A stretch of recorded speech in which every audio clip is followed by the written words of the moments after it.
Junk food અને જાકરો વિશે બોલીશું. Junk food જે મસાલા તેલથી ભરેલું ફૂડ હોય છે જેથી આપણને નુકસાન થાય છે.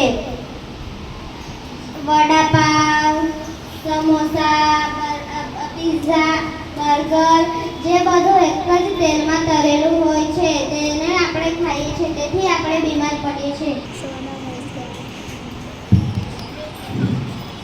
મારું નામ ધ્રુવી દેવેન્દ્રભાઈ ગણપતિ છે. હું આજે જંક ફૂડ વિશે બોલીશ. જંક ફૂડ ખાવાથી લોકો બીમાર પડે છે. જંક ફૂડ ખાવાથી જંક ફૂડના નામ વડાપાવ, સમોસા, પિઝા, બર્ગર અને પાસ્તા ખાવાથી લોકો બીમાર પડે છે. હું આજે જંક ફૂડ વિશે કહીશ. જંક ફૂડ એ તેલ મસાલા ખરીદીને પૈસા બગાડીએ અને બીમાર પણ પડીએ, એટલે આપણે જંક ફૂડ ખાવા ન જોઈએ.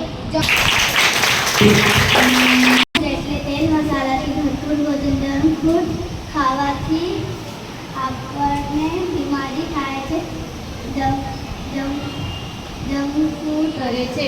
જંક ફૂડ ખાવાથી આપણે પેટમાં દુખે છે. જંક ફૂડ બધા ઉંમરના લોકોને પસંદ આવે છે.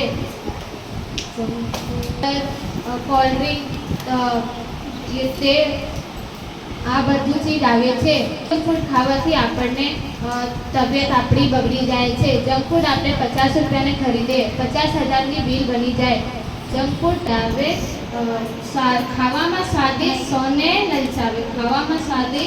સૌને લલચાવે, પેટ ભરાય પણ તબિયત બગડે. જંક ફૂડ આ ધીમે ધીમે સોને જકડે. ધન્યવાદ. આજે હું જંક ફૂડ અને જાકરો વિશે બોલીશ. જંક ફૂડ એટલે પિઝા, બર્ગર, વડાપાવ, સમોસા વગેરે ખાવાથી નુકસાન થાય છે. જંક ફૂડ તેલ અને મસાલાથી ભરપૂર હોય છે. તેલ મસાલાથી લોકો બીમાર થાય છે.